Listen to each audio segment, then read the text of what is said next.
Hello friends, good morning. Today we all study about air and water. आज हम सब air और water के बारे में पढ़ेंगे कि वाटर क्या होता है और एयर क्या होता है. Earth is the only known planet to have air and water. Air and water are necessary for plants and animals to survive and grow. Earth मतलब क्या होता है? पृथ्वी. Earth is the only known planet to have air and water. पृथ्वी एक ऐसा planet है जहाँ पर air और वाटर पाया जाता है. Air and water are necessary for plants and animals to survive and grow. Air और वाटर हमारी एनिमल्स और प्लांट्स और ह्यूमन बींग्स के लिए बहुत जरूरी है सर्वाइव करने के लिए, मतलब जीने के लिए एंड ग्रो बढ़ने के लिए. अब हम सब पढ़ेंगे एयर के बारे में. एयर क्या होता है? Air, all living things need air to live.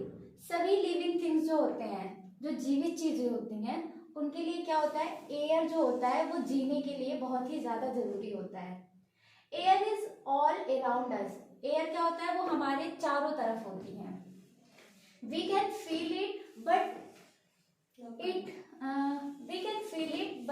Can not see it. Air क्या होता है? एयर ऐसी चीज है जिसे हम फील तो कर सकते हैं लेकिन कभी भी उसे देख नहीं सकते.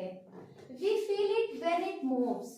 जब हम मूव्स करते हैं कहीं पे, जैसे कि अभी हम साइकिल चलाते रहते हैं, तो साइकिल चलाने से क्या होता है? हमें पता नहीं चलता कि हवाएं चल रही है, लेकिन जब हम चलते हैं तो हवा की वजह से हमें लगता है कि नहीं, हवा इधर की है, हवा उधर की है. ऐसे डायरेक्शन से हमें पता चलता है कि जब हम मूव करते हैं तो हमें फील होता है कि हाँ, हवा चल रही है या किस डायरेक्शन में चल रही है. Moving air is called wind. और जो हवा मूव करती है उसे ही विंड कहते हैं. इसके बाद हम पढ़ेंगे व्हाट डज एयर कंटेन्स. जो एयर है, हवा है, वो क्या कंटेन्स करती है? Air contains many gases, water vapour, dust particles and germs. Air क्या होती है? वो बहुत सारे गैसेस को कंटेन करती है, कुछ वाटर वेपर्स को, कुछ डस्ट पार्टिकल्स मतलब कुछ गंदगी जो होती है, और जर्म्स जो होते हैं, इन सबको कंटेन करती है. The main gases in the air are nitrogen, oxygen and carbon dioxide. जो एयर के अंदर जो मेन गैसेस होती हैं वो क्या होती है? जैसे नाइट्रोजन हो गया, ऑक्सीजन हो गया और कार्बन डाइऑक्साइड हो गया. उसके बाद human, plants and animals need oxygen to breathe. Plants need carbon dioxide to make their food. जैसे कि हमें पता है ह्यूमन बींग्स को जिंदा रहने के लिए ऑक्सीजन की जरूरत पड़ती है.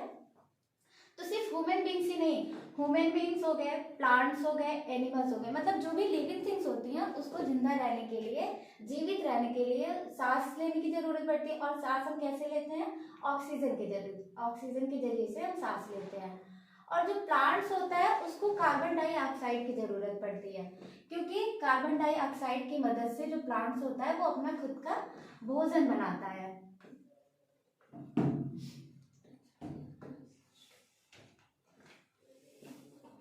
इसके बाद हम पढ़ेंगे water. What is water? Water is the most important things for life on the earth. जैसे कि हमें पता है कि पानी हमारे जीवन के लिए बहुत ज्यादा जरूरी है.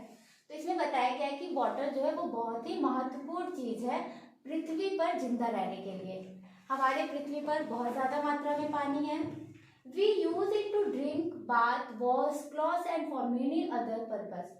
जो पानी का यूज हम लोग करते हैं जैसे कि पीने के लिए, नहाने के लिए, कपड़े धुलने के लिए, और भी बहुत सारे यूजेस होते हैं वाटर का.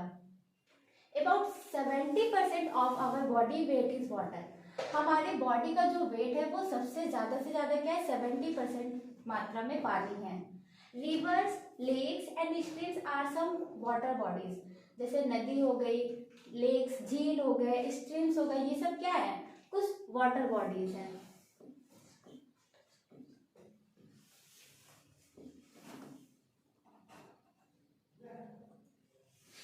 ये है वाटर साइकिल. वाटर साइकिल क्या होता है? Condensation, evaporation, collection, precipitation. देखिए वाटर साइकिल क्या होता है? जब सूरज जो होता है, सूरज इसकी हीट के जरिए से किसी भी रिवर हो गया, लेक हो गया, सी हो गया, वहां के पानी को क्या करता है?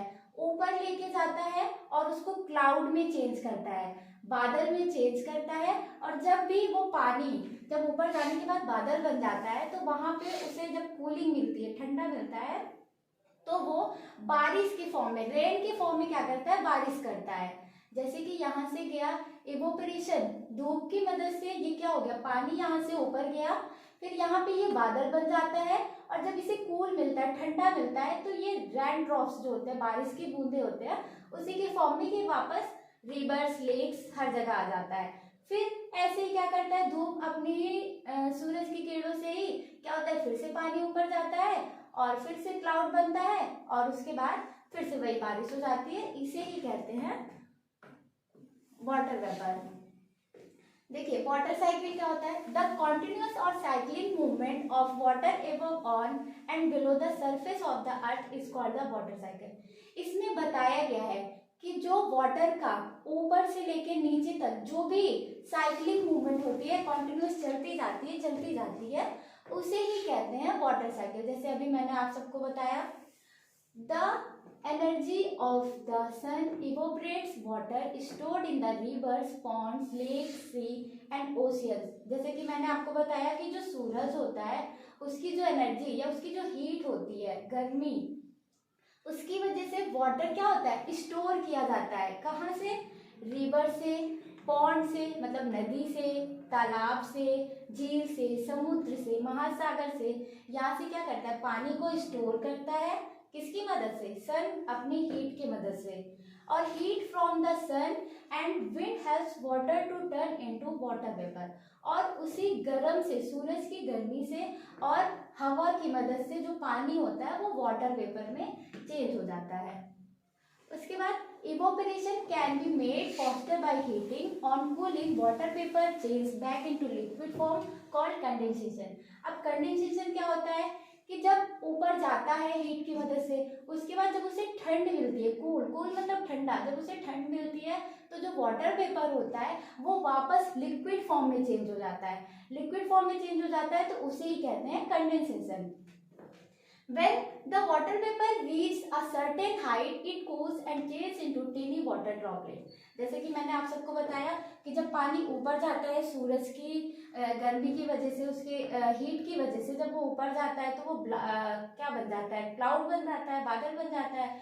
उसके बाद ऊपर जाने के बाद उसे क्या मिलता है, जब ठंड मिलती है, थोड़ा सा ठंडा होता है वो, तो वो किस में चेंज हो जाता है, वाटर ड्रॉपलेट्स, पानी की जो बूंद होती है जिसको हम लोग बारिश कहते हैं, उस फॉर्म में चेंज हो जाता है।